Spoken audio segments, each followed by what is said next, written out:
Halo Sobat Jalan-Jalan Asik. Hari ini kita berada di Dusun Santren, Desa Candinegoro, Kecamatan Wonoayu, Kabupaten Sidoarjo, Jawa Timur. Kita akan melihat dan menikmati salah satu peninggalan purbakala. Diduga ini adalah peninggalan dari Majapahit, yakni Candi Dermo.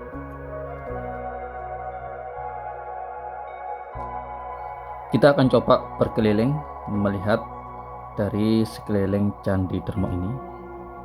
Ini terletak di perumahan padat penduduk,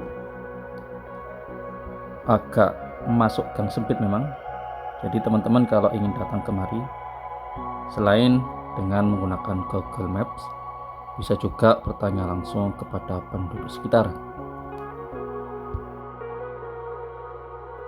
Tampak di sebelah kanan itu adalah pemakaman penduduk, bersebelahan langsung dengan Candi Dermo. Karena memang rata-rata kebanyakan atau sering kita jumpai bahwasanya peninggalan purbakala berdepetan langsung, bahkan berada di tengah-tengah suatu situs purbakala. Ini memang jamak kita lihat berada di daerah Jawa Timur.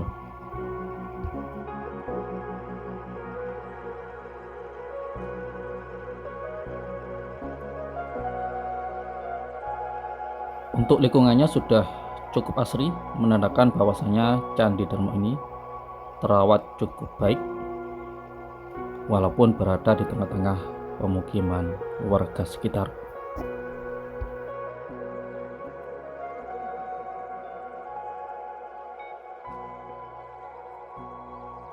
Dilihat dari bentuk bangunannya bahwasanya Candi Dermo ini bertipe padu raksa, yakni gapura yang mempunyai atap.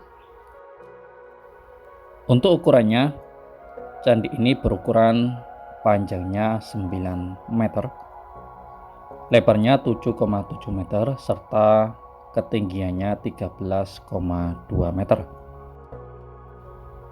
Di candi ini juga terdapat relief manusia bersayap, tetapi untuk pahatan angka tahun tidak ditemukan di candi ini.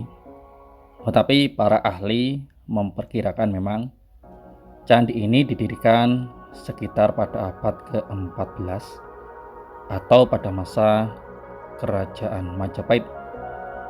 Terlebih karena bangunannya memang menyerupai Candi Bajang Ratu, yakni merupakan peninggalan Majapahit yang terletak di daerah Mojokerto.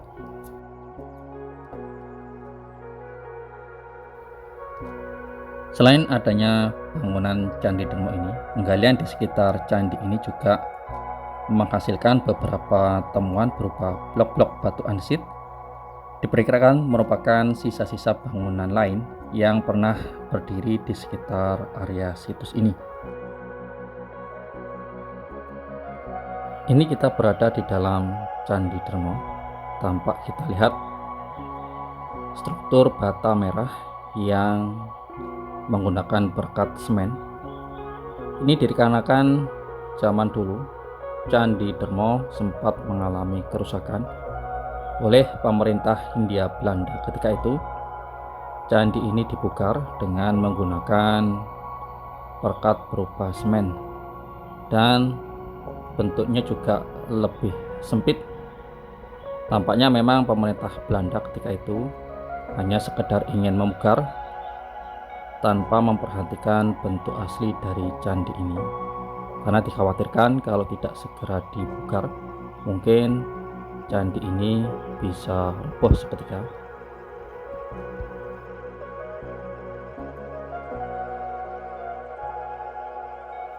Untuk sisi ini adalah struktur yang telah dibongkar oleh Balai Pelestarian Kebudayaan Wilayah 11 Jawa Timur atau yang dulu bernama BPJB.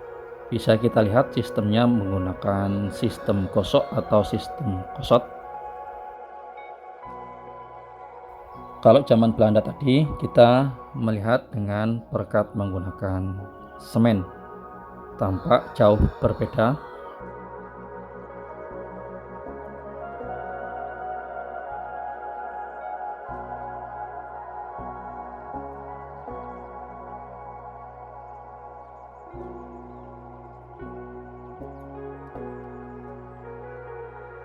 Tampak kita lihat perbedaannya cukup rapat sekali antar bata yang menggunakan sistem gosok. Nah, ini yang dipugar Belanda tadi menggunakan semen, cukup renggang jaraknya, apalagi yang sisi ini sangat kentara sekali. Perbedaan dengan zaman asli Majapahit dulu. Ini lapisan semennya teman-teman, cukup renggang, berbeda dengan zaman Majapahit dan juga ketika proses pemugaran yang dilakukan oleh Balai Pelestarian Kebudayaan Wilayah 11.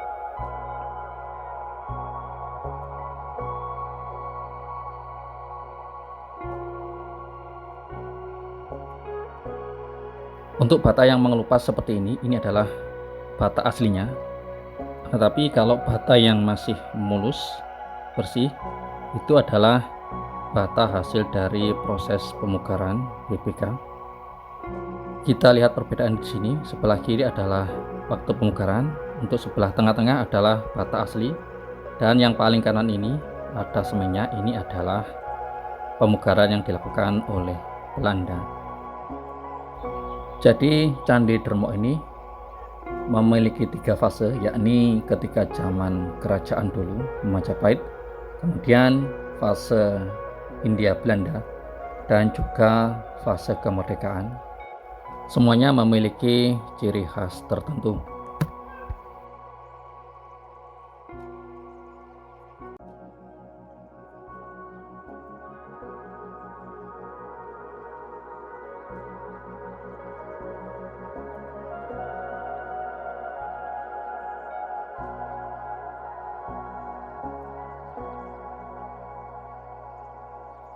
Tambahan informasi dari penjaga situs Candi Dermo ini, bahwasanya ini merupakan sejatinya adalah gapura atau pintu gerbang menuju kawasan suci Majapahit ketika itu.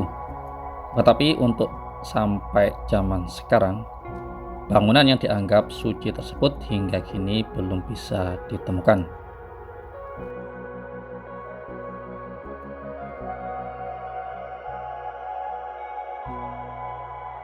Untuk proses pemugarannya setelah Indonesia merdeka adalah ketika tahun 2015, kemudian dilanjutkan pada tahun 2016, hingga kita bisa melihat bentuk dari Candi Dermo seperti yang sekarang ini.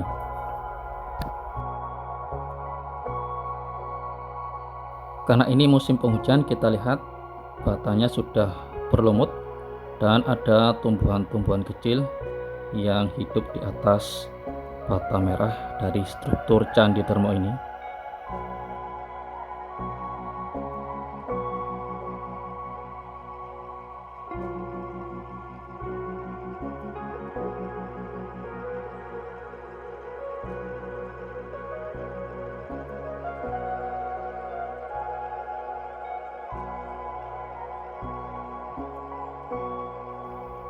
Kalau kita lihat gapuranya setelah direkonstruksi ulang seperti ini megahnya, kita bisa bayangkan bagaimana megahnya bangunan suci yang seharusnya berada di dalam area Candi Dermo ini.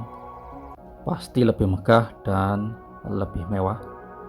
Tetapi memang cukup disayangkan bahwasanya bangunan suci tersebut sudah tidak bisa ditelusuri lagi. Kalaupun memang ada, mungkin sudah terpendam di bawah tanah, di bawah bangunan yang ada di sekitar sini. Dikarenakan ini memang bangunan atau perumahan padat penduduk. Di atas itu adalah sisa-sisa relief yang bisa kita amati sekarang. Memang tidak terlalu banyak, dikarenakan mayoritas strukturnya sudah rusak hingga menyisakan sedikit saja.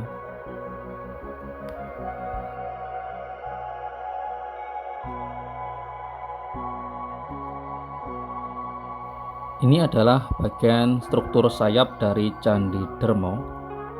Ini telah selesai dilakukan pemugaran. Jadi kita bisa melihat bentuk dari sayap candi ini. Karena dulu memang mengalami kerusakan parah di sisi yang ini.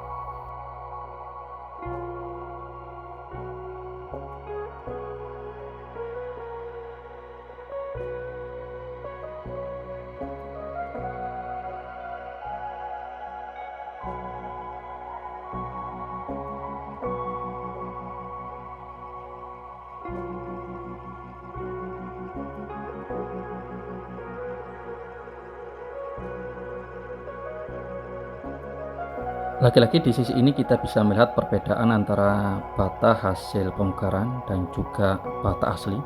Untuk yang sebelah kiri adalah bata pemekaran, sedangkan yang depannya atau kanannya adalah bata asli dari Candi Dermo ini. Makin ke atas makin menjulang, menunjukkan bahwasanya struktur ini dulunya cukup megah.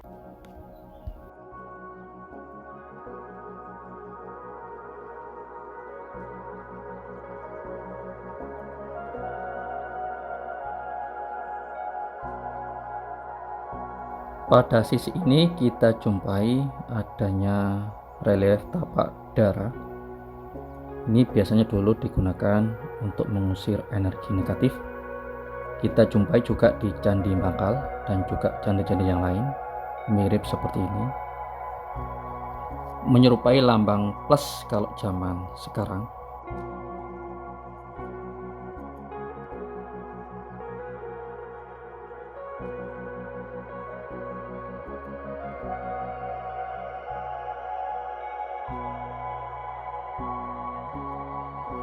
Demikianlah teman-teman liputan kami tentang Candi Dermo. Semoga saja liputan ini bisa berguna untuk kita semua.